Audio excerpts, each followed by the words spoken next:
back to Weighing In. We're going to take a look at the 152-pound bracket now. And guys, we had Joe Tavoso of Delbarton #1 for the last few weeks heading into the individual postseason, and he validated that ranking over the weekend, beating second-ranked Gavin Murray of Cranford 6-4 in the Region 3 final. You know, guys, Tavoso's just been on a tear of late. He was completely dominant in the Morris County tournament. Tech fall in the finals. I thought huge win in District 9. Big win here in the Region 3 final. I think he's a clear favorite going in. But, Pat, there's some other guys that you think maybe could contend. First of all, starting with Travado and at Paramus. Right. Joey Travado had a tough final round at Region 2 where he lost to Don Bosco's Taylor Shea.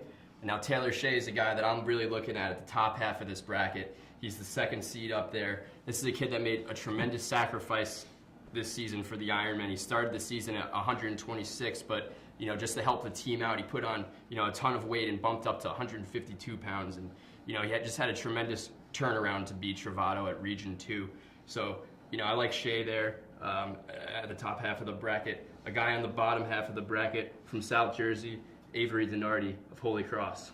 Bill? Yeah, Holy Cross had 3 region champs. Everybody knows about Matt Carenti, Kenny Long, obviously just come on this year.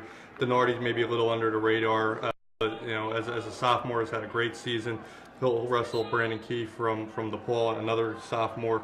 That's a good matchup, for the present and for the future. I'm sure we'll be seeing those two guys in the same brackets, the next few years.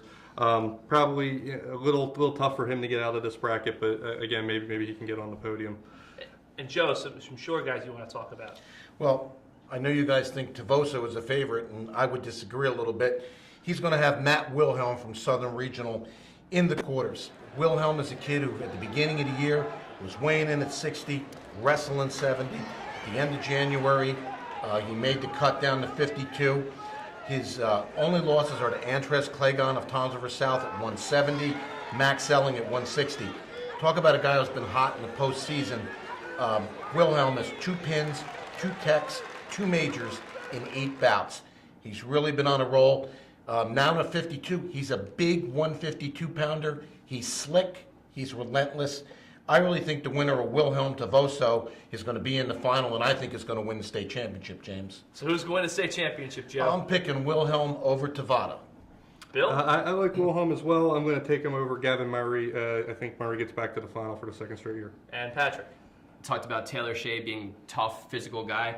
I like him to get there from the top half of the bracket. And a guy we haven't talked about so far, Sean Glasgow of Boundbrook, just a real another physical guy. I love Glasgow too. I think he'll definitely give Murray a lot to run for in the semifinals. But you know what? We had Murray and Tavoso 1 and 2 the entire year, more or less. We got it Region 3. I don't see why we're not going to get it again. I think Tavoso wins another close battle over Murray in the state final on Sunday.